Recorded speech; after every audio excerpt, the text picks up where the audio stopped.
हो फिर से प्रभु के उपस्थिति में बैठने के लिए एक और मौका प्रभु हमको दिया, इसके लिए प्रभु को स्तुति करते हैं, धन्यवाद करते हैं। प्रकाशित वाक्य में से हमारा जो पढ़ाई चल रहे हैं, 5 अध्याय तक हमने ख़त्म किया था। छठे अध्याय शुरू करने से पहले हमको कुछ बातें देखना ज़रूरी था, तो इसके लिए हम थोड़ा पीछे गया। मतलब जो हमको पता है कि दुनिया का भविष्य के संबंध में, कलीसिया का भविष्य के संबंध में, इसराइल के भविष्य के संबंध में, खास करके परमेश्वर का वचन में पहले से हमको भविष्यवाणी दिया है, और उस भविष्यवाणी भी हम थोड़ा देखना ज़रूरी था। तो इसके लिए हम दानियल का किताब में गया और वो जो 70 अध्याय 70 अवतार के संबंध में हमने देखा। खास करके ये जो प्रकाशित वाक्य और दानियल का किताब का संबंध ये है कि उधर जो 70 जो सप्ताह के बारे में बोलते हैं, इसमें से 70वीं सप्ताह इधर प्रकाशित वाक्य अध्याय 6 में शुरू होते हैं। तो इसलिए हमको वो जो विषय का पृष्ठभूमि, इसका जो भूमिका जानना ज़रूरी था। तो इसके लिए हम थोड़ा पीछे देखकर वापस हम अभी छठे अध्याय में हम वापस आ रहे हैं। कुछ बात भी बाकी था, वो देख के हम आगे जाएंगे। हमने ये जो 70 सप्ताह को कैसे जो डिवाइड किया है, कैसे विभाजित किया है, वो सब हमने देखा था। पहले जो 7 सप्ताह के बारे में हमने देखा, और फिर 62 के बारे में हमने देखा, और अभी क्या है, एक ही सप्ताह बाकी है ना। और उसके बीच में एक मध्यांतर है, एक इंटरवल है, एक गैप है, उसके बारे में हम देख रहे थे। उसका सबूत हमने अलग अलग जगहों से हमने देखा। हर एक भविष्यवाणी के संबंध में जब हम पढ़कर देखते हैं तो ये जो मध्यांतर जो है एक आम बात है। बाइबल का जो भविष्यवाणी का स्वभाव भी यही है। हमको पता है परमेश्वर सब कुछ एक साथ नहीं दिया था, वो भी परमेश्वर अपने वचन में हमको उल्लेखन करके दिया है। जैसे हम इब्रानियों का पत्री में हम पढ़ते हैं, परमेश्वर पहले थोड़ा थोड़ा करके, भांति भांति करके हमसे बात किया करके परमेश्वर का वचन खुद हमसे बोलते हैं। हमको पता है कि पुराने नियम में, पुराने जो ज़माने में हमारे पूर्वजों के संबंध में हम देख रहे तो कलीसिया के बारे में और इसका भविष्य के संबंध में ज़्यादातर जानकारी उनको नहीं दिए थे, है ना। वो सब बातें हम जानते हैं। जब जब जो बातें होने वाला है उसके पहले उसका खुलासा होते थे। और हमने देखा था कि जैसे हम यीशु मसीह का बात भी हमने उस विषय के संबंध में देखा कि परमेश्वर का प्रसन्न होने का वर्ष और वो जो क्या है, पलटा लेने का दिन, दोनों एक साथ हम भविष्यवाणी में देखते हैं। और प्रभु यीशु मसीह जब इस दुनिया में आया, प्रभु यीशु मसीह ये जो प्रसन्न होने का वर्ष के बारे में बताने के बाद प्रभु यीशु मसीह ने बोला कि ये अभी पूरा हो चुका है, और बोल के बंद कर दिया। और उस पश्चात हमको पता है कि यीशु मसीह उस समय क्या बोलता है, उस समय जो सेवा में लगे रहते हैं और प्रभु यीशु मसीह का मृत्यु हो रहे हैं, जी उठना, और कलीसिया का जो पंतकोस्त दिन में कलीसिया का स्थापना हो रहे हैं, और प्रेरितों के द्वारा हमको इतना सारा जो पत्रिकाएं मिलते हैं, और हमारा भविष्य के संबंध में भी उसमें जिक्र किया है। वो सब बातें हमको पता है। तो इसलिए हमको पता है कि ये जो मध्यांतर जो है वो कोई क्या है, कोई उपदेश में नहीं तो ये जो भविष्यवाणी में गलती हुआ है करके हम कभी नहीं बोल सकता, क्योंकि उतना स्पष्ट रूप में सब बातों का खुलासा परमेश्वर अपना वचन में हमको दे रहे हैं। अभी पिछले हफ्ते एक बात हमने शुरू किया था। हमको पता है कि ये जो 17वीं सप्ताह जो है, आखिरी सप्ताह जो है, वो एक बहुत बड़ा दुख का होगा, और वो जो दुख में हम नहीं हैं, मतलब कलीसिया नहीं है, कलीसिया नहीं है। उनको पता है जब दानियल को ये जो बातें जो बता रहे थे, जिब्राइल दूध ने आके बात बता रहे कि बोलते कि तेरा जन है ना, तेरा जन के लिए, इसराइल के लिए करके वो बता रहे हैं। और उस समय हमको पता है कि दानियल को कलीसिया के बारे में तो ये आइडिया भी नहीं था, है ना, आइडिया भी नहीं था। तो इस विषय के संबंध में हम जब देख रहे हैं तो कुछ लोग ऐसे बोलते हैं कि कलीसिया भी ये जो क्लेश में ये 17वीं सप्ताह में कलीसिया भी है करके कुछ लोग बोलते हैं, वो गलत उपदेश है। परमेश्वर का वचन बहुत स्पष्ट रूप में ये सब बातें हमको बता रहे हैं। मैं एक आयत पढ़ा था, पर उसमें से हम शुरू करेंगे।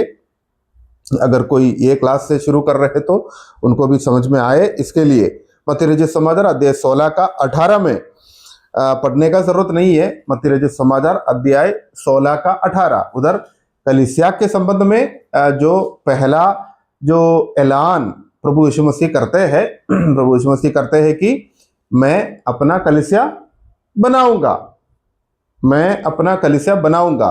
जब प्रभु यीशु मसीह ये बोलते हैं तब नहीं बनाया है ना, तब नहीं बनाया है। वो भविष्य में आने वाला एक बात है, भविष्य में आने वाला एक बात है। प्रभु यीशु मसीह वो करने वाला है। एक नया, एक क्या बोलता है, नया एक संस्था बोलेगा तो शायद वो शब्द गलत होगा, पर फिर भी हमको समझने के लिए मैं बता रहा हूं। एक नया संस्था का शुरुआत हो रहे हैं। तो हमको पता है कि परमेश्वर ने दुनिया में कितना संस्थाओं को बनाया है, अगर संस्था शब्द सही है तो कितना बनाया है। मैंने पिछले आप लोग नहीं थे, शैलेश था उधर कलीसिया में भी, मैंने क्या बोलता है 2 हफ्ते पहले, 1 हफ्ते पहले मैं बोला था परमेश्वर कितना संस्थाओं का स्थापना किया है। 3 है, 3 है।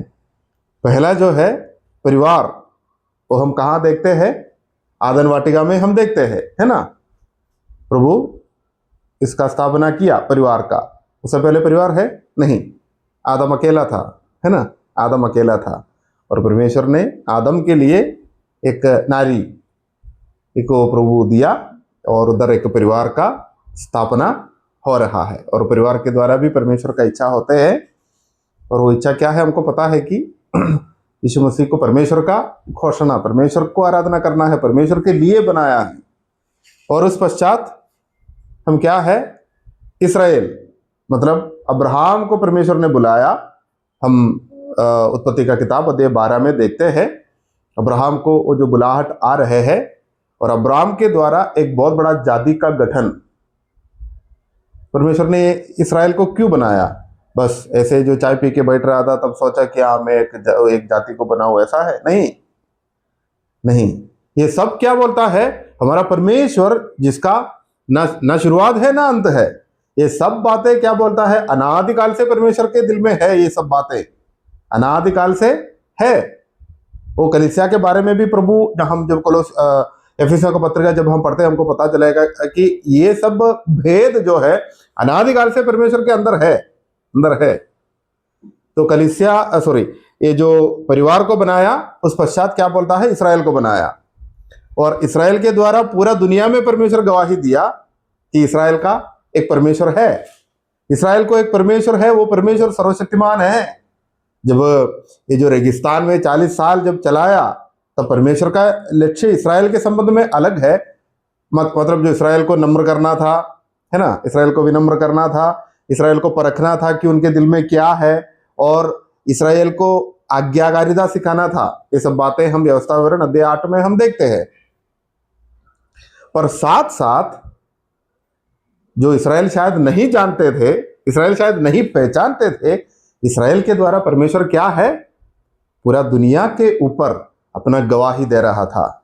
जहां जहां देश में इस्राएल पैर रखते हैं, तब क्या है, उससे पहले इस्राएल का डर, मतलब मिस्र से ये लोग जब निकला, तब से लेकर परमेश्वर इनको कैसे चलाया, वो बात हम क्या बोलता है, जब यरीहो में भेद लेने के लिए ये जो राहाब के घर में जो लोग आए, उस समय राहाब की बातों से हमको पता चलता है कि मिस्र से आपका परमेश्वर कैसे आपको छुड़ाए। ये सब बातें हम जानते हैं, आपका भय हमारे ऊपर है करके क्या बोलता है, राहाब भी बोलती है ना, राहाब भी बोलती है। तो पूरा दुनिया में परमेश्वर अपना गवाही दे रहा था, गवाही दे रहा था।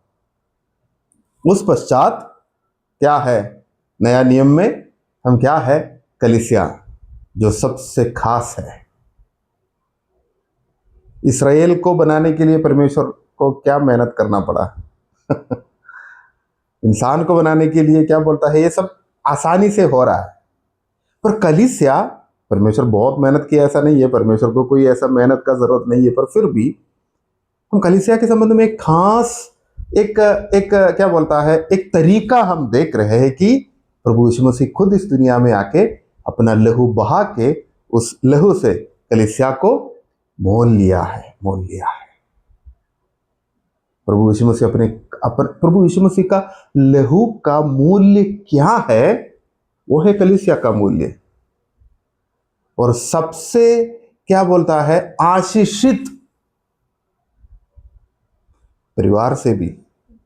और इसराइल का इतिहास हम देख रहे हैं तो भले अब्राहम के द्वारा परमेश्वर वायदा किया है, वो वायदा पूरा करेगा, ये सब बातें सच है, इसमें कोई गलती नहीं है, सब बातें सच है। पर इसराइल को जो मिला इससे ज्यादा आशीष हमको मिले है ना।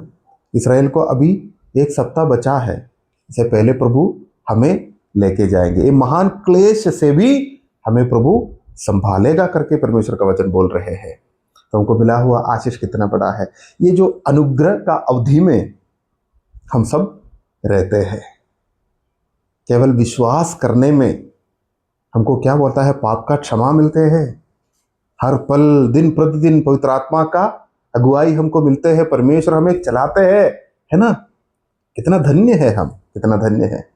और क्या है ये जो अभी क्या है, अभी हम आगे देखेंगे, ये जो हमारा पुरखाओं का मतलब जो नया नियम के अवधि में जो थे हमारे पुरखाओं का पुनरुत्थान के संबंध में, जो मरे हुए लोगों का पुनरुत्थान के संबंध में देख लेना। कलीसिया का पुनरुत्थान पहले है, पहले है। तुमको मिला हुआ आशीषें कितना ज्यादा है, अनगिनत आशीषें, आत्मिक आशीषें हमारे ऊपर बरसाया गया है, बरसाया गया है।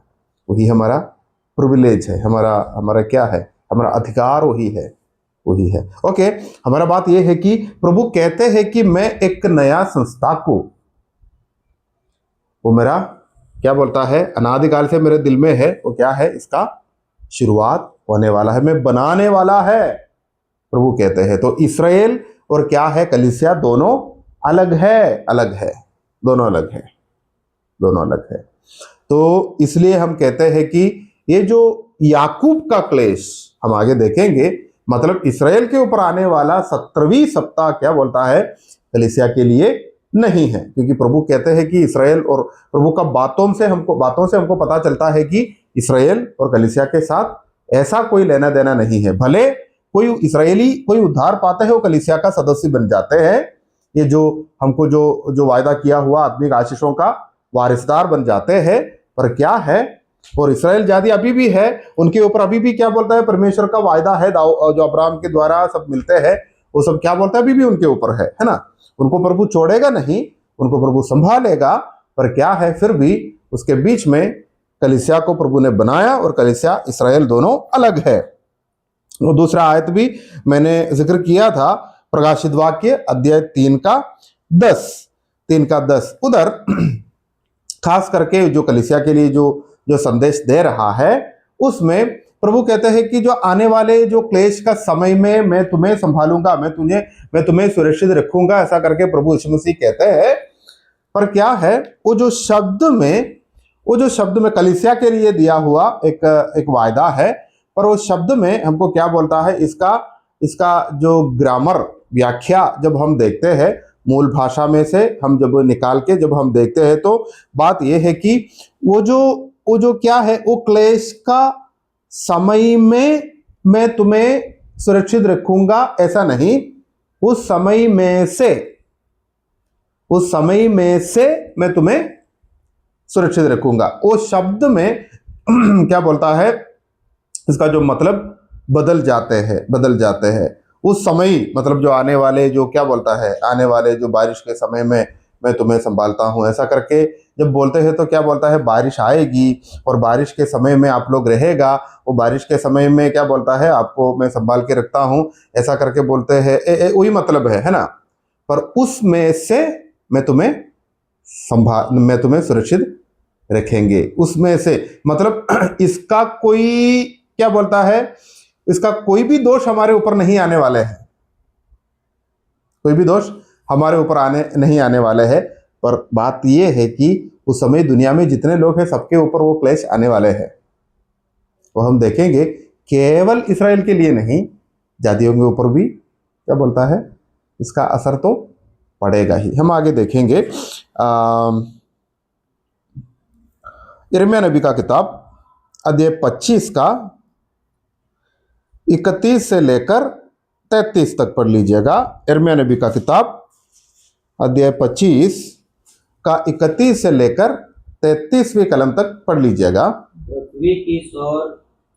पृथ्वी की शोर लोग भी कोलाहल होगा, क्योंकि सब जातियों से यहोवा का मुकदमा है। वह सब मनुष्य से वाद विवाद करेगा और दुष्टों को तलवार के वश में कर देगा। सेनाओं का यहोवा यो कहता है, देखो विपत्ति एक जाति से दूसरी जाति में फैलेगी और बड़ी आंधी पृथ्वी की ओर से उठेगी। उस समय यहोवा के मारे हुओं के सब पृथ्वी के एक शोर से दूसरे शोर तक पड़े रहेंगे। उनके तो उतना काफी है। उधर एक खास शब्द हम देखते हैं, पहले आयत में देख लेना, जातियों से यहोवा का मुकदमा। मुकदमा, जातियों से यहोवा का मुकदमा, ये जो महान क्लेश के बारे में बता रहे हैं। आगे पीछे जब पढ़ते हैं तब पता चलेगा। यहोवा जातियों के साथ मुकदमा करने वाला है। मुकदमा क्या है? जो केस हम अंग्रेजी में बोलते हैं तो केस बोलते हैं ना, जब केस का जो लड़ाई होता है ना, केस के संबंध में, केस जो चल रहा है वो केस के बारे में। तो जातियों के साथ परमेश्वर क्या है? मुकदमा करने वाले हैं। वही क्या बोलता है, तो क्या है, तो जातियों के साथ है, कलीसिया के साथ थोड़ी है। याद रखिएगा, उधर ना कलीसिया के बारे में जिक्र किया है ना, कलीसिया नहीं है उधर। तो इसलिए कहते हैं कि ये महान क्लेश, जो कठिनाई जो आने वाले हैं, उसमें कलीसिया का कोई लेना देना नहीं है। तो अभी क्या है कि देखो, अभी जो सताव हो रहे हैं उसमें डरने का कोई बात है नहीं, ये तो मामूली सी बात है, छोटी मोटी बात है। तो क्या बोलता है, तो वाकई हमारे प्रभु यीशु मसीह को भी कांटों का मुकुट ही मिला था, है ना। तो हमको भी इसे अच्छा तो नहीं मिलेगा। तो ऐसा क्या बोलता है, सताव तो होते रहते हैं, पर उस समय बहुत भयानक होगा। पर वो जो समय में हम क्या है, हम इधर नहीं हैं, परमेश्वर के साथ सुरक्षित रहेंगे। अभी एक दो आयत इस विषय के संबंध में हमको देखना बाकी है। यशायाह नबी का किताब अध्याय 26 का 21वीं कलम देख लीजिएगा। यशायाह नबी का किताब अध्याय 26 का 21वीं कलम। क्योंकि देखो यहोवा पृथ्वी के निवासियों को अधर्म का दंड देने के लिए, पृथ्वी के निवासियों का अधर्म का दंड, है ना। पृथ्वी के निवासियों का अधर्म का दंड। कलीसिया है नहीं, कलीसिया नहीं है। ओके, इसका जो थोड़ा विवरण मैं करता हूं आगे। दूसरा थिस्सलुनीकियों का पत्री में आ जाइएगा, नया नियम में, जो केवल पुराना नियम नहीं, नया नियम में भी इसका क्या बोलता है सबूत हम देखते हैं। दूसरा थिस्सलुनीकियों का पत्री अध्याय 2 का 11 देख लीजिएगा, 2 का 11। इसी कारण परमेश्वर उनमें एक भटका देने वाली सामर्थ्य को भेजेगा कि वे झूठ की प्रतीति करें।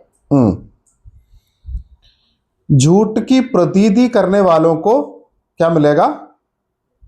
दंड मिलेगा। झूठ की प्रतीति करने वाला, जो झूठ विश्वास करते हैं, ऐसे लोगों को तो कलीसिया ऐसा करते हैं नहीं, नहीं, झूठ की प्रतीति। वो आयत एक और थोड़ा आगे पढ़ लीजिएगा।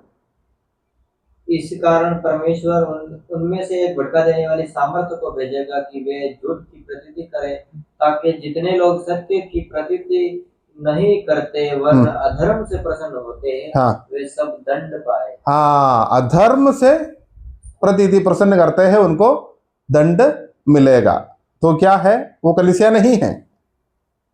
वो स्पष्ट रूप से हमको क्या बोलता है, ये सब बातें समझ में आ रही है कि इधर क्या है, जातियों के साथ परमेश्वर का व्यवहार है, परमेश्वर का मुकदमा है। तो वो याद रखिएगा। अभी जब कलीसिया के बारे में बोलते हैं, कलीसिया के बारे में परमेश्वर जब बातें करते हैं, परमेश्वर का वचन जब बातें करते हैं, कुछ बातें हमको ऐसा सबूत दे रहे कि देखो ये जो क्लेश के साथ हमारा कोई लेना देना नहीं है। एक जाने माने एक आयत हम पढ़ेंगे, अक्सर हम पढ़ते हैं, रोमियो का पत्री 8:1 देख लीजिएगा। रोमियो का पत्री 8:1 हम दिल से जानते हैं, वो आयत देख लेना, उधर हमको पता चलेगा।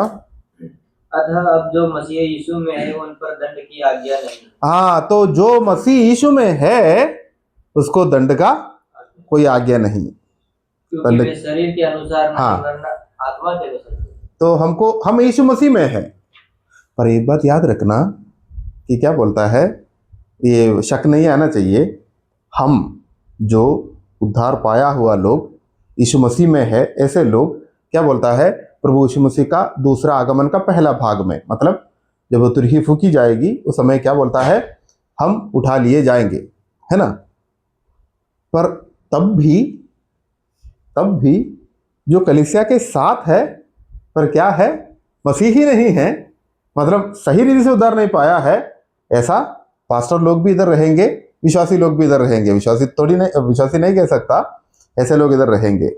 उनके ऊपर तो शायद ये आ सकता है, शायद नहीं, उनके ऊपर तो आ सकता है, पर इनको हम कलीसिया नहीं बोल सकता, है ना। प्रभु का वचन कहते हैं कि अब जो मसीह में है उसको दंड का कोई आज्ञा नहीं करके बता रहे हैं।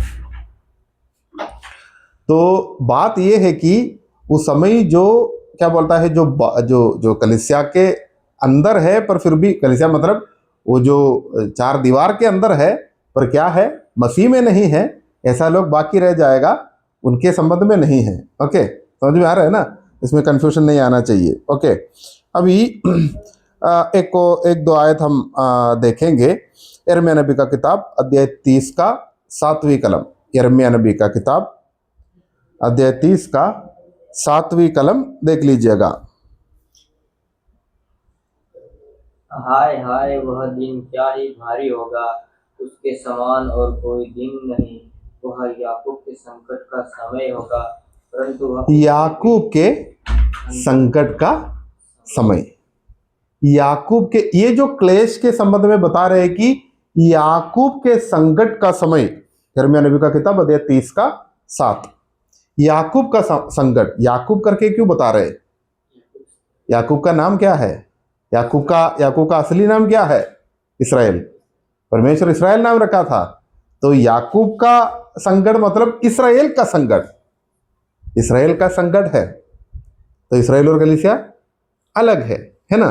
तो इसमें कलीसिया का कोई लेना देना नहीं है। मैं ये बातें जो इतना जो रेफरेंस आपको इसलिए दे रहे हैं कि क्या है, इसके ऊपर बहुत सारा क्या बोलता है बहस चलते रहते हैं, चर्चा चलते रहते हैं। कुछ लोग अभी भी विश्वास करते हैं कि ये जो 17वीं सप्ताह में कलीसिया रहेंगे करके, नहीं, ऐसा नहीं होने वाला है। तो ये सब बातें बहुत हमको सबूत देते हैं। एसकीएल नबी का किताब अध्याय 30 का 3 भी पढ़ के हम आगे जाएंगे। एसकीएल नबी का किताब अध्याय 30 का 3 भी हम देखेंगे।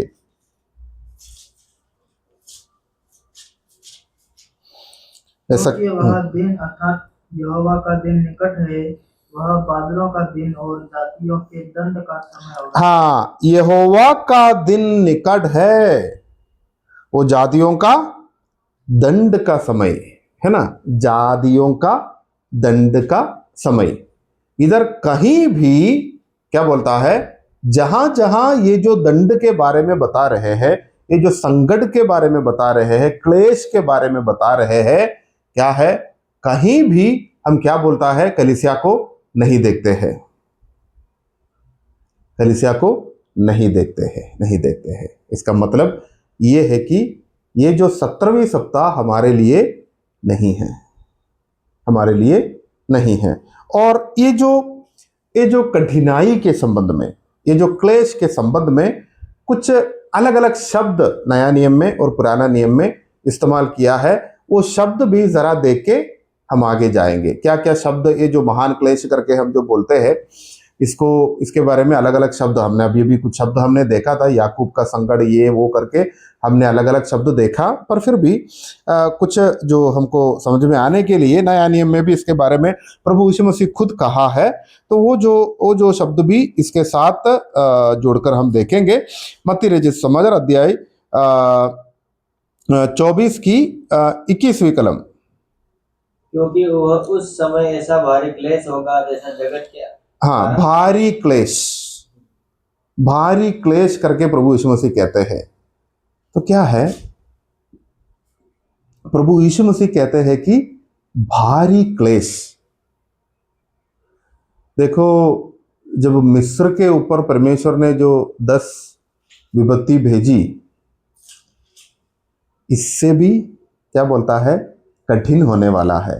प्रभु यीशु मसीह कहते हैं कि भारी क्लेश होने वाले हैं। तो क्या है, कलीसिया को प्रभु उधर छोड़ेगा? नहीं, छोड़ेगा नहीं। प्रभु यीशु मसीह हमको वायदा किया है, अब जो यीशु मसीह में है इसका दंड का कोई आज्ञा नहीं है, कोई आज्ञा नहीं है ना। वो बात में स्पष्ट है। ये जो भारी क्लेश जो प्रभु यीशु मसीह ने जिक्र किया है वो हमारे ऊपर नहीं आएगी। और अभी प्रकाशित वाक्य अध्याय 7 का 14 देख लेना। प्रकाशित वाक्य अध्याय 7 का 14। मैंने उससे कहा, हे स्वामी, तू ही जानता है। उसने मुझसे कहा, ये वे हैं जो उस महाक्लेश में से निकल कर आए हैं। महाक्लेश, कुछ अनुवाद में बड़े क्लेश करके लिखा है, कुछ अनुवाद में महान क्लेश करके बताया गया है। और उसी जो क्या है हमने पहले पढ़ा था 3 का 10वीं कलम में, हमने फिर देखा कि क्या है, परीक्षा के समय करके हम उधर देख रहे हैं। प्रकाशित वाक्य 3 का 10, परीक्षा का समय, वो कलीसिया का संदेश में बता रहे हैं। हाँ, तूने मेरे धीरज के वचन को थामा है, इसलिए मैं भी तुझे परीक्षा के उस समय बचा रखूंगा जो पृथ्वी पर रहने वालों के परखने के लिए सारे संसार पर आने वाला है। ओके, तो ये जो 3 जो शब्द याद रखिएगा, भारी क्लेश, बड़े क्लेश या महान क्लेश, परीक्षा के समय, ये सब याद रखिएगा। अभी हम जो पढ़ने का जरूरत नहीं है, आप लोग जो थोड़ा जो लिख के रखिएगा, दानियल का किताब अध्याय 12 का 1, दानियल का किताब अध्याय 12 का 1 में संगड़ का समय करके ये जो 17वीं सप्ताह के बारे में बता रहे हैं। दानियल का किताब अध्याय 12 का 1 में हम क्या देखते हैं, संगड़ का समय। और यिर्मयाह नबी का किताब हमने पहले देखा था, यिर्मयाह नबी का किताब अध्याय 30 का 7 में, यिर्मयाह नबी का किताब अध्याय 30 का 7 में हम क्या देखते हैं कि याकूब के संगड़ हमने देखा था, याकूब के संगड़ देखते हैं। और यशायाह नबी का किताब अध्याय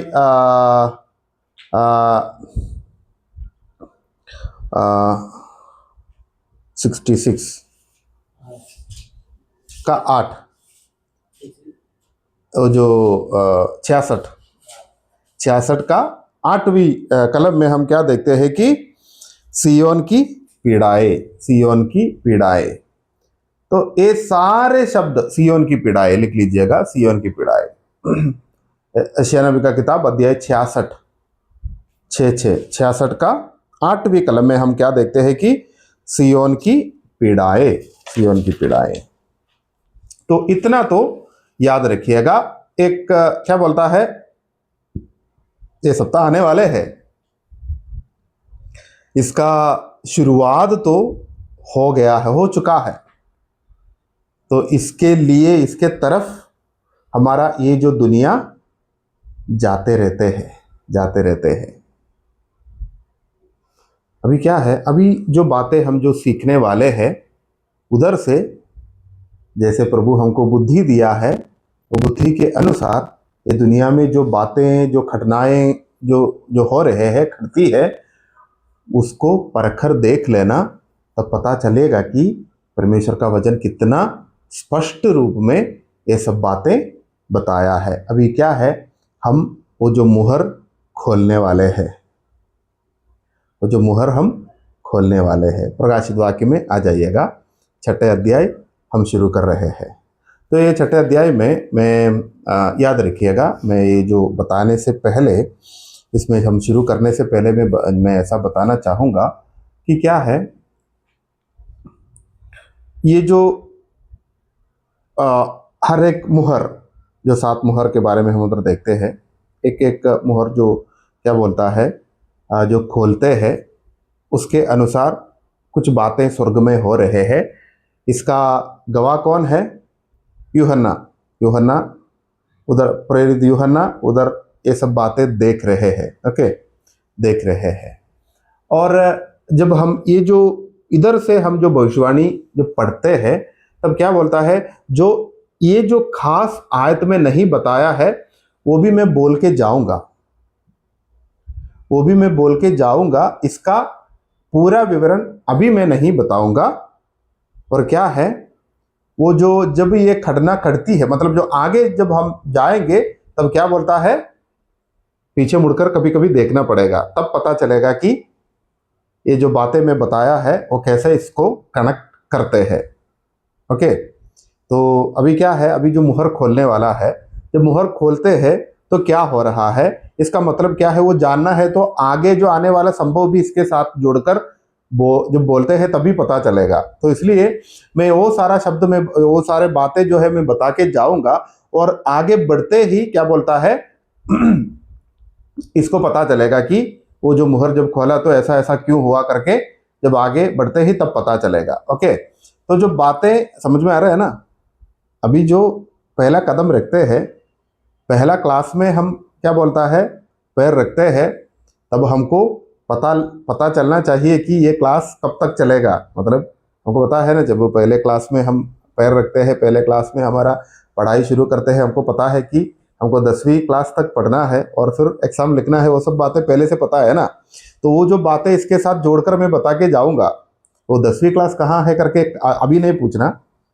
और जब 10वीं क्लास के तक पता, जब हम पहुंचते हैं तब पता चलेगा कि पहले जो क्लास में जब हमने जो पहला शब्द क्यों शुरू किया, वो हम उस समय पता चलेगा। ओके, तो पहला शब्द हमने लिखने के लिए क्यों पढ़ाई हम जब ऐसे शुरू करते हैं ना, पहले हम क्या बोलता है, पहला शब्द लिखेंगे आ लिखेंगे, है ना। तो हम ये जब शुरू करते हैं तब हमको पता चला कि 10वीं कलम तक, 10वीं क्लास तक जब हम पहुंचते हैं, हमको पढ़ना लिखना सब आना, हम आराम से हमको करना चाहिए, तो इसलिए ये शुरू कर रहे हैं। तो मैं क्या बोलता है, 10वीं क्लास में जो हो रहे हैं वो बात भी बता के ही जाऊँगा, और धीरे धीरे धीरे हमको 1 2 3 4 5 तक आएगा, तब पता चलेगा कि हाँ पहले क्लास में जो बोला था वो सब बातें ये है करके, तब पता चलेगा। ओके ओके, तो प्रकाशित वाक्य अध्याय 6 का 1 और 2 पढ़ लीजिएगा। फिर मैंने देखा कि मेमने ने उन 7 मोहरों में से एक को खोला, और उन चारों प्राणियों में से एक का गर्जन का सा शब्द सुना। मैंने दृष्टि की और देखो, एक श्वेत घोड़ा है, और उसका सवार धनुष लिए हुए है, और उसे एक मुकुट दिया गया, और वह जय करता हुआ निकला कि और भी जय प्राप्त करे। तो ये अभी स्वर्ग में है। ओके, हम स्वर्ग में वापस आ गया है। यूहन्ना पहले रो रहा था क्योंकि ये किताब लेने के लिए हैं, हमारा तकदीर का, हमारा मतलब ये जो दुनिया का तकदीर का क्या है, वो जो किताब परमेश्वर से, पिता परमेश्वर से लेने के लिए, या इसका मुहर तोड़ने के लिए, पढ़ने के लिए, इसमें देखने के लिए भी कोई नहीं था, है ना। इतना जो योग्य और कोई नहीं था। तब किसी ने बोला कि क्या है, ऐसा नहीं है, तू रोने का जरूरत नहीं है, एक तो है जो विजय प्राप्त किया है, और दूसरा कोई नहीं है, प्रभु यीशु मसीह है, वध किया हुआ सा मेमना, पर फिर भी जिंदा है। तो क्या है, वो जो किताब लेने के लिए, मुहर तोड़ने के लिए, पढ़ने के लिए सब योग्य है। तो सारे आराधना के लिए योग्य कोई है उधर। तो वो जो किताब अभी क्या बोलता है, हाथ में लिया है प्रभु, वो जब पहला मुहर जो क्या बोलता है खोला, तो हम क्या देख रहे हैं, वो प्राणी ने क्या बोला, एक श्वेत घोड़ा। हाँ, एक श्वेत घोड़ा। श्वेत घोड़े में कोई बैठ रहा है ना, कोई बैठ के आ रहा है, और उनको क्या क्या मिला? धनुष मिला और मुकुट भी मिला, है ना, धनुष भी मिला और मुकुट भी मिला, और जीतने के लिए निकला है वो, है ना, वो जीतेगा ही, जीतेगा ही। तो वो कौन हो सकता है? कौन हो सकता है? वो सफेद घोड़ा है, मुकुट मिला है उनको, और उनके पास एक धनुष है, और फिर क्या है? फिर वो जीतेगा ही। तो कौन हो सकता है? कौन हो सकता है? यीशु मसीह हो सकता है ना। कुछ लोग ऐसे सोचते हैं कि वो यीशु मसीह है, पर समझो वो यीशु मसीह नहीं है। यीशु मसीह अभी स्वर्ग में है, यीशु मसीह ही मुहर खोला था, है ना। और यीशु मसीह को जब हम आगे जाएंगे, घोड़े में यीशु मसीह को भी हम देखते हैं, पर क्या है, उस समय जो विवरण हमको दे रहे हैं वो अलग है, अलग है। वो बात हम अभी देखेंगे।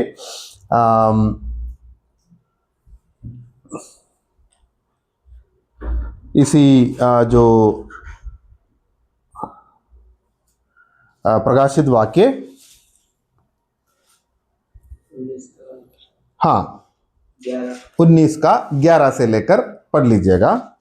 फिर मैंने स्वर्ग को खुला हुआ देखा, और देखता हूँ कि एक श्वेत घोड़ा है, और उस पर एक सवार है जो विश्वास योग्य और सत्य कहलाता है। वो विश्वास योग्य है, सत्य कहलाता है, और आगे, और वह धर्म के साथ न्याय और युद्ध करेगा। हाँ, धर्म के साथ न्याय करेगा, युद्ध करेगा। आगे पढ़ लीजिएगा, 4 आयत तक पढ़ लीजिएगा। उसकी आंखें आग की ज्वाला है, हाँ, और उसके सिर पर बहुत से राजमुकुट है। बहुत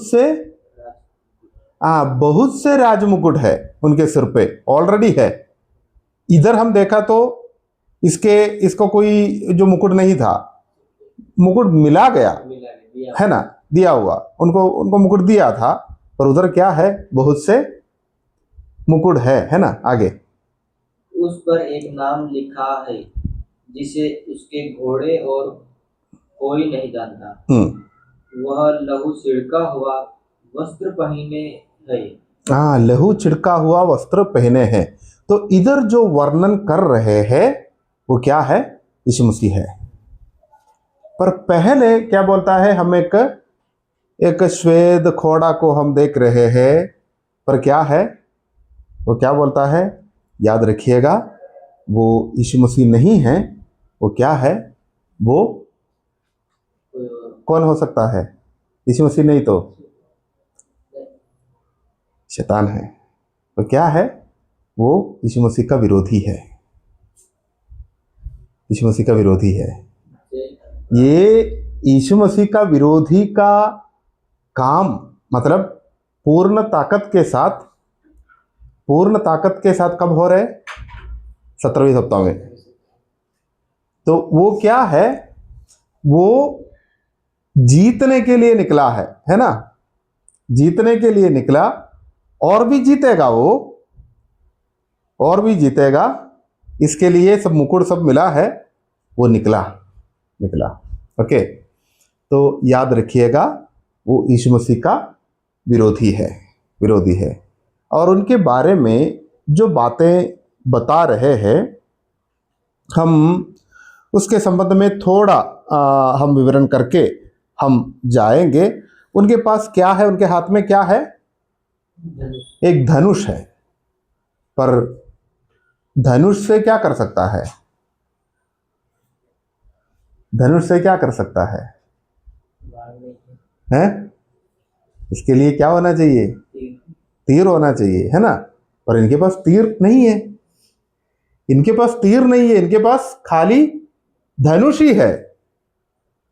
धनुष के साथ निकला है, पर उनको क्या है? उनके पास तीर नहीं है। इसका मतलब ये है कि उनको जीतने के लिए क्या है? कोई युद्ध लड़ने का जरूरत नहीं पड़ेगा। जीतने के लिए युद्ध लड़ना नहीं पड़ेगा। वो क्या है? अपने चालाकी से जीतेगा और भी जीतते रहेंगे हम। और इतना ही नहीं, हम देखो, मैं जैसे मैंने बोला आगे का कुछ बातें मैं बता रहा हूं। जब दानियल का किताब अध्याय 9 में हमने देखा तो क्या बोलता है, वो जो अभिषिक्त क्या बोलता है काटा जाएगा और वो क्या बोलता है मंदिर तोड़ा जाएगा, वो सब बातें हमने देखा। और वो मंदिर कौन तोड़ा था? रोमा साम्राज्य ने बोला था AD 70 में। तो वो जो आने वाला प्रभु का सैन्य यरूशलेम मंदिर को तोड़ेगा करके हम उधर देख रहे हैं। तो वो कौन सा साम्राज्य तोड़ा था? रोमा। उधर क्या बोलता है 10 कुछ देश है, वो 10 देश के ऊपर क्या बोलता है, ये यीशु मसीह का विरोधी उसके ऊपर क्या बोलता है अधिपति होकर आएंगे। इसके लिए ये दुनिया का ये जो देशों को इकट्ठा करने के लिए, इसके ऊपर राजा बनने के लिए क्या है, इनको कोई युद्ध लड़ने का जरूरत नहीं पड़ेगा। हम 1-2 आयत इस विषय के संबंध में हम देखेंगे। दानियल का किताब अध्याय 11 का 21। दानियल का किताब अध्याय 11 का 21। उसके स्थान में एक तुच्छ मनुष्य उठेगा जिसकी राज प्रतिष्ठा पहले तो न होगी, तो वह चैन के समय आकर चिकनी चुपड़ी बातों के द्वारा राज्य प्राप्त करेगा। दानियल बता रहे हैं चिकनी चुपड़ी बातों से, अपने चालाकी से क्या बोलता है, वो बहुत बड़ा आदमी बन जाएगा, है ना, बहुत बड़ा आदमी बन जाएगा। लोगों को हमेशा एक नेता का जरूरत पड़ता है ना। कुछ काम के लिए निकलना हो तो एक नेता तो होना चाहिए, है ना। ये भेड़ का एक स्वभाव है, सबके अंदर है ना। अगर कोई नेता नहीं तो कैसे निकलेगा? और बोलने वाला, कोई कंट्रोल करने वाला तो होना चाहिए, है ना। हम सबका फितरत ही यही है। तो क्या है, कुछ चिकनी चुपड़ी बातें बोल के क्या बोलता है, ये राज्य प्राप्त करेगा। और इसके संबंध में हम नया नियम में भी कुछ बातें हम पढ़ रहे हैं। दूसरा थिस्सलुनीकियों का पत्री अध्याय 2 का 9 से लेकर 11 तक।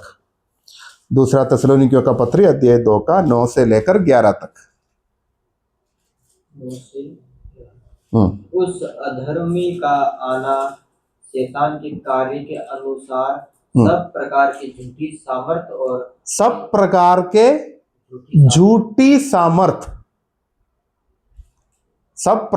झूठी सामर्थ आगे और चिन्ह और अद्भुत काम।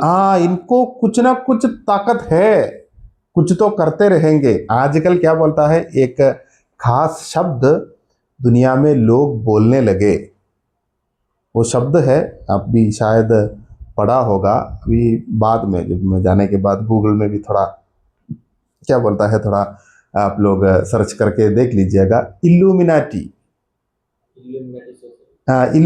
करके एक शब्द आपने शायद सुना होगा। कुछ 2-3 सालों से, 4-5 सालों से क्या बोलता है, ये जो शब्द दुनिया में प्रबल हो रहे हैं। वो हम दुनिया का बड़े बड़े नेताओं के बारे में हम पढ़ते हैं।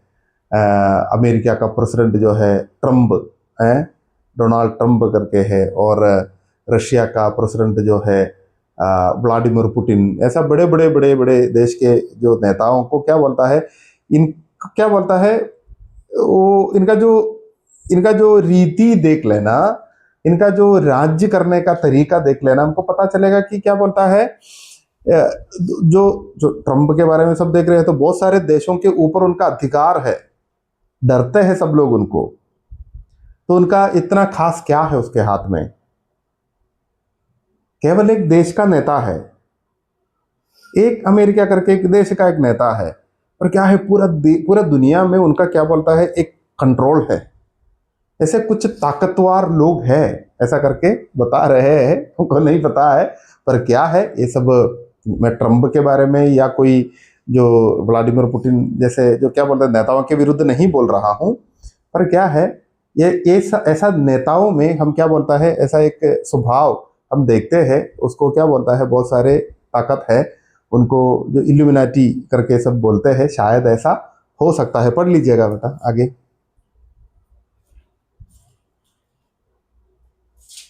और नाश होने वालों के लिए अधर्म के सब प्रकार के धोखे के साथ होगा, क्योंकि उन्होंने सत्य से प्रेम नहीं किया जिससे उनका उद्धार होता। इसी कारण परमेश्वर उनमें एक भटका देने वाले सामर्थ को भेजेगा कि वे झूठ की प्रतीति करें। भटका देने वाला सामर्थ झूठ की प्रतीति करेगा, है ना। तो क्या बोलता है, इनको कोई युद्ध लड़ने का जरूरत पड़ेगा नहीं। बिना युद्ध लड़े, बिना जो जंग लड़े, क्या है, ये देशों के ऊपर राज्य करेगा। आने वाला प्रभु जो है पूरा दुनिया के ऊपर राज्य करने वाला है ना, पूरा दुनिया के ऊपर राज्य करने वाला है। और दानियल का किताब अध्याय 9 का 27वीं कलम भी हम पढ़ेंगे।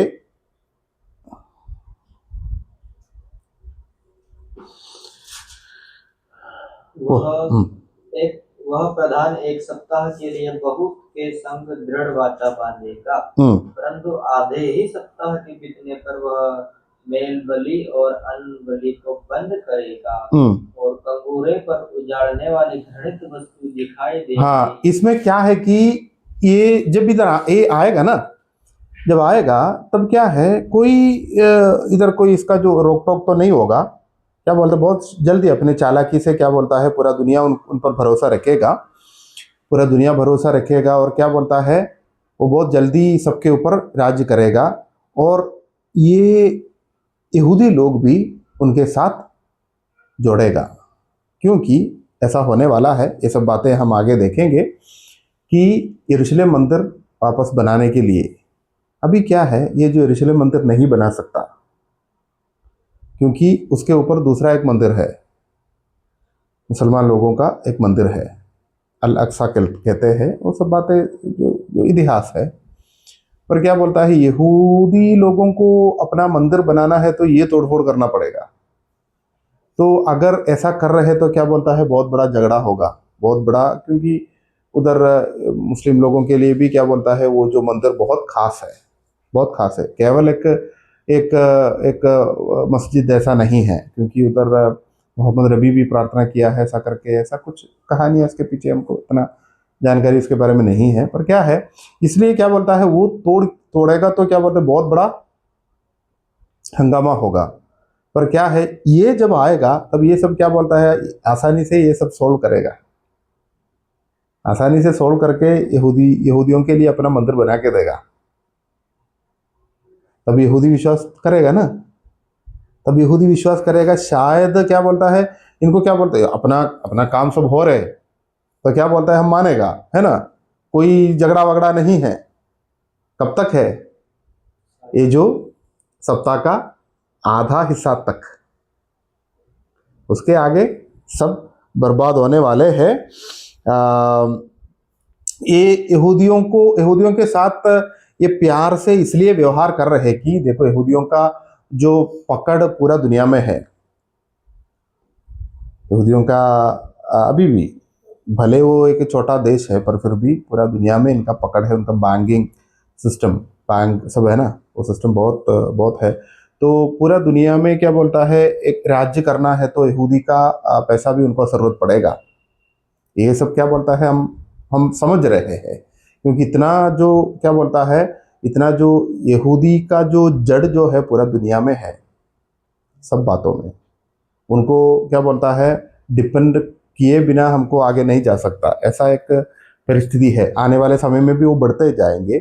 तो ये जो आने वाला प्रभु को यहूदियों को क्या बोलता है, पहले यहूदियों से झगड़ा नहीं कर सकता, तो इसलिए उनको भी अपना वश में लाना पड़ेगा।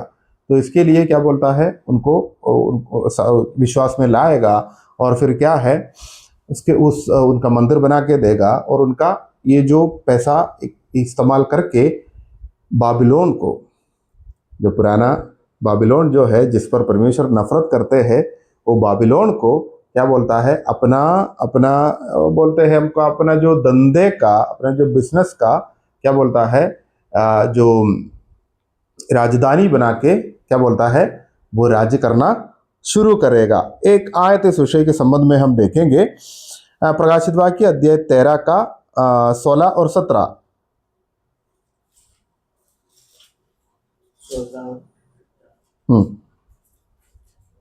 उसने छोटे बड़े धनी कंगाल स्वतंत्र दास सबके दाहिने हाथ या उनके माथे पर एक सांप करा दी कि उसको छोड़ जिस पर सांप अर्थात उस पशु का नाम या उसके नाम का अंक हो, अन्य कोई लेन देन न कर सके।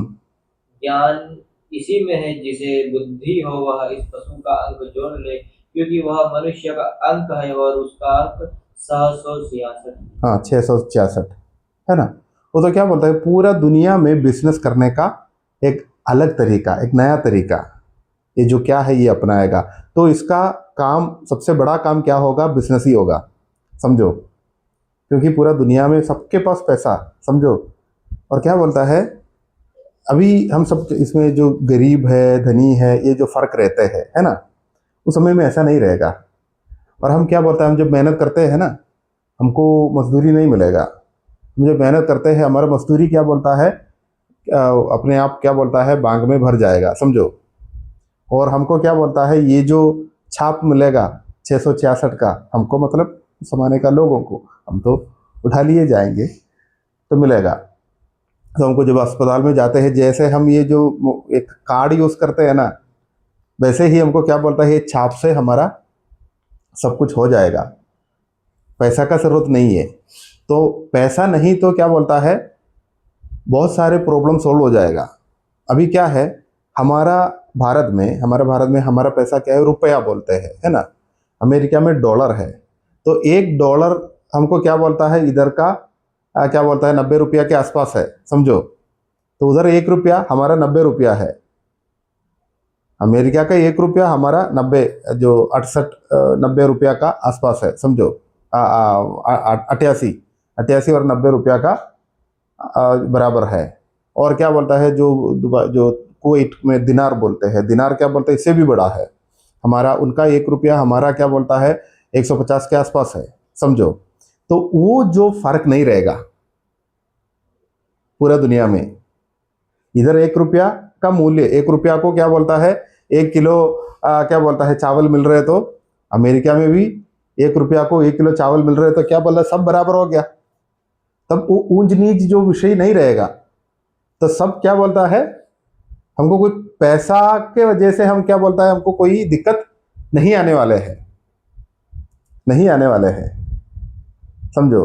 अमेरिका में जो चीज़ बना रहे, आईफोन अमेरिका में बना रहे, समझो। और क्या बोलता है, उधर क्या बोलता है, 50 रुपया दे रहे तो मिल जाएगा, उनका 50 रुपया। और उनका 50 रुपया जब इधर आते हैं, बहुत फर्क पड़ता है, हमको इतना पैसा देना पड़ेगा। पर हमको उसी चीज़ हमको इधर 50 रुपया को मिल रहे, तो समझ में आया ना। 50 रुपया में उधर का उधर 50 रुपया में मिल रहे, इधर भी 50 रुपया में मिल रहे, तो क्या हमको क्या बोलते, क्या अच्छा है ना। तो ऐसा क्या बोलता है, पूरा का पूरा ये बिजनेस दुनिया में एक बहुत बड़ा समृद्धि दिखने वाले हैं ये जो 3.5 साल में बस। ओके, मैं इधर समाप्त कर रहा हूं। दानियल का किताब अध्याय 8 का 23 से 25 तक पढ़ लीजिएगा।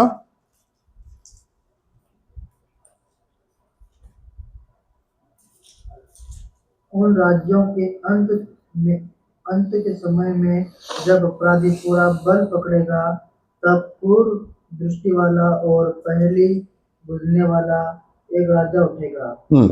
उसकी सामर्थ बड़ी होगी, परंतु उस पहले राजा किसी नहीं, और वह अद्भुत रीति से लोगों का नाश करेगा और सफल होकर काम करता जाएगा। वो जीतने के लिए निकला करके देखा है ना, जीतने के लिए निकला और भी जीतेगा। पढ़ो। और सामर्थियों और पवित्र लोगों के समुदाय को नष्ट करेगा। उनकी चतुराई के कारण उसका छल सफल होगा और वह मन में फूल कर निडर रहते हुए बहुत लोगों का नाश करेगा। वह सब हाकिम के विरुद्ध भी खड़ा होगा, परंतु अंत को वह किसी के हाथ से बिना मार खाए टूट जाएगा। ओके, तो बात ये है, ये जो सफेद घोड़े में जो आ रहे हैं वो कौन है? शैतानी है, शैतानी है। ओके, तो उनका कामों के बारे में हमने देखा। पहला मुहर तोड़ा और क्या बोलता है? शैतान निकला है। ओके, तो इतना याद रखिएगा और ये बात भी जान लो कि क्या है कि अगर ये सब बातें होना है तो एक दिन में तो नहीं होगा, है ना? एक दिन में नहीं होगा। तो इसका जन्म शायद अभी हुआ होगा, हमको नहीं पता है ना? क्योंकि वो क्या है, धीरे धीरे धीरे क्या बोलता है, एक दिन में एक व्यक्ति क्या बोलता है, ये सब नहीं कर सकता, है ना? ये सब एक दिन में नहीं कर सकता। तो इनको यहूदी विश्वास करना है तो इससे पहले क्या बोलता है, वो अपना नाम कमाना पड़ेगा, है ना? अपना नाम कमाना है तो क्या बोलते हैं, वो जन्म तो लेना पड़ता है और उनका कहीं भी कुछ ना कुछ उम्र तक आना पड़ेगा ना। बचपन में तो ये नहीं कर सकता, है ना? शायद जवानी में और थोड़ा आगे, हमको नहीं पता है। तो एक जानवर सा काम कब करेगा, वो बात हम क्या बोलता है, प्रकाशित वाक्य अध्याय 13 में देख रहे हैं। जानवर के रूप में इनको हम प्रकाशित वाक्य अध्याय 13 का 1 से लेकर 8 तक हम देखते हैं। वो तो पढ़ने के लिए हमको समय नहीं है, बाद में पढ़ लेना। प्रकाशित वाक्य अध्याय 13 का 1 से लेकर 8 तक वो सब बातें हम जब आगे आगे आएगा तब हम डिटेल में देखेंगे। तो बात ये है कि हमको नहीं पता कि वो जो जन्म लिया है क्या नहीं। एक बात सच है कि प्रभु यीशु मसीह का आगमन निकट है, क्योंकि जैसे ये जो 666 के बारे में सब हमने देखा, उसके बारे में बहुत सारा जो बातें अभी अभी निकल आ रहे हैं, है ना? निकल आ रहे हैं और हम बड़े बड़े क्या बोलता है, दुनिया में बहुत जो दुनिया का जो वातावरण बदलते रहते हैं और क्या बोलता है, जैसे हमने जो कार्ड के बारे में जैसे मैंने बोला, वैसे क्या है पूरा दुनिया में अभी क्या है, अमेरिका में जो बनते हैं वो सब चीज़ें हमको इधर खरीद सकता है ना? जब ये अमेरिका में जो अपने घर में बैठते हैं, हमको इधर बैठ के उनको वीडियो में देख के बात कर सकता है ना? दुनिया इतना आगे बढ़ा है ना? तो ये क्या बोलता है, ये सब बातें क्या दिखा रहे हैं, ये सब एक छत के नीचे आने वाले हैं, एक राजा के नीचे आने वाले हैं। सब में क्या बोलता है, ये सब बातें जो जा रहे हैं ये सब परमेश्वर की इच्छा के अनुसार ही है। जो बाइबल का भविष्यवाणी सब पूरा होने वाले हैं। शायद अभी क्या है, इसराइल में बहुत सारा जो युद्ध चल रहा था और फिलिस्तीन के साथ बहुत सारा जो लड़ाई जो चल रहा था, अभी थोड़ा शांत हुआ है। अभी भी क्या बोलता है, उधर ईरान के साथ अमेरिका युद्ध करने वाला है, उसमें इसराइल सपोर्ट करेगा, ये सब बातें आ रहे हैं। वो एक जगह पे क्या बोलता है, रशिया और यूक्रेन के बीच में युद्ध चलते रहते हैं, बहुत सारे इश्यूज होते रहते हैं। तो क्या बोलता है, ये कुछ कभी भी हो सकता है। प्रभु यीशु मसीह का आगमन निकट है, तो तैयार होना और सतर्क रहना और उनका बाट जोते रहना, ये सब बातें हमारा जिम्मेदारी है। आने वाले दिनों में इसके लिए प्रभु हम सबको आशीष दे। परमेश्वर के नाम की स्तुति हो।